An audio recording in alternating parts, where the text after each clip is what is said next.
বাংলাদেশে দীপু দাস নামে এক ব্যক্তির মৃত্যুকে কেন্দ্র করে এবং সেই ঘটনার সঙ্গে যুক্ত নৃশংসতার অভিযোগে দোষীদের শাস্তির দাবিতে আজ দক্ষিণ দিনাজপুর জেলার গঙ্গারামপুর শহরে বিক্ষোভ মিছিলের আয়োজন করা হয়েছে।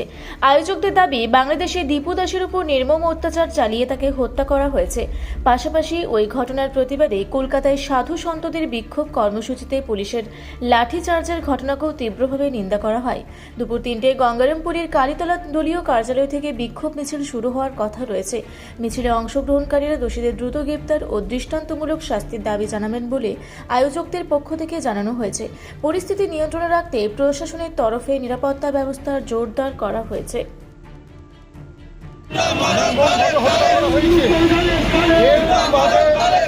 আজকে আমরা গঙ্গারামপুরে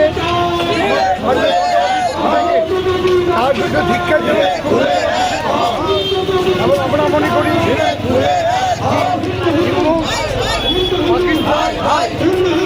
অন্যান্য মৌলবাদী করে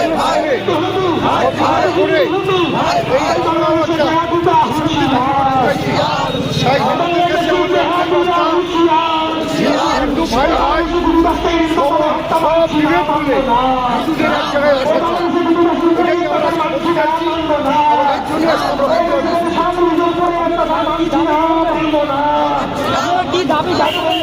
আমরা চাইছি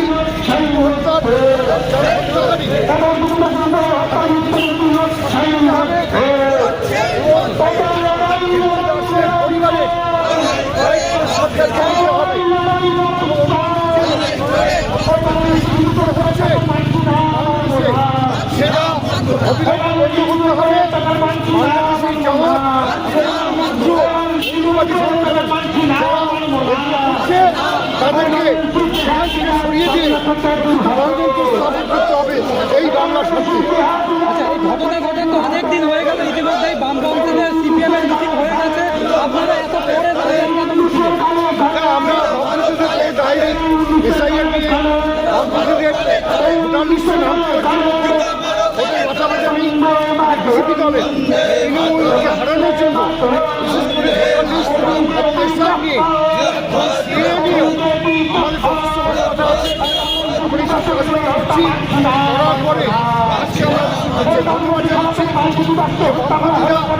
ইলেকশনে যখন গাজায় অত্যাচার হয় তখন ওরা কলকাতার বুকে আন্দোলন করে এই প্রথম দেখছি 99 জনের উপরে বামপন্থীরা রাস্তায় নেমেছে। ব্যক্তিগত ধন্যবাদ জানাচ্ছি। ওদেরকে আরো করতে হবে, ওরা